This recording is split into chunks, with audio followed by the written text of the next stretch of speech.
You probably learned in high school about the Black Death. That's the epidemic that killed almost half the population of medieval Europe.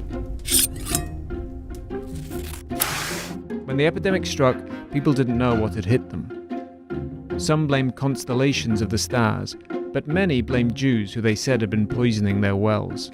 And that resulted in pogroms, massacres of Jews. You might think that those events happened 700 years ago and are very much confined to the past, but two economists have found a link between the anti-Semitism of the Middle Ages and what happened in Europe in the 20th century. Let's look at two German cities, Würzburg and Aachen. They're similar in size and demographics. Back in the 1300s, there was a pogrom of Jews in Würzburg, but there was no pogrom in Aachen. Let's fast forward to the 1920s. The residents of Würzburg wrote a lot of anti-Semitic letters to their local Nazi newspaper, while the residents of Aachen wrote less than half as many. In 1928, 6% of Würzburg's residents voted for the Nazi Party, but in Aachen, it was only 1%. Looking at the data, the researchers find that anti-Semitism can linger around for centuries. Over time, Jews in Europe developed a reputation for being moneylenders and bankers. Even Shakespeare developed his character of Shylock, a vindictive, money-lending Jew, at a time when there were no Jews actually living in England. This reputation contributed to the image of Jews as greedy and gluttonous, and that impression persisted until the 20th century, and to some extent, still continues today.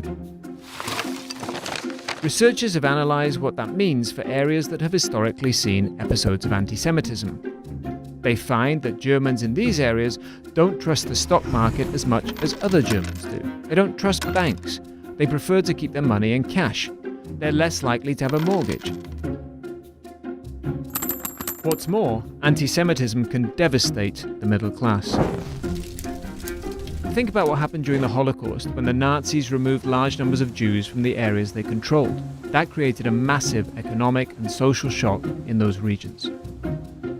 A group of 3 researchers looked at cities in the former Soviet Union that were occupied by the Nazis during the Second World War. They found that the cities where the Jews were most persecuted in that period have lower than average wages today. 2 economists have found that the Nazi policy of removing Jewish teachers resulted in schoolchildren in Germany having on average 6 months less education. In cities that had larger populations of Jews, schoolchildren ended up with even less. That led to a big education gap in those areas, which meant that local Germans were much less likely to finish high school or go to college. The brain drain didn't stop there.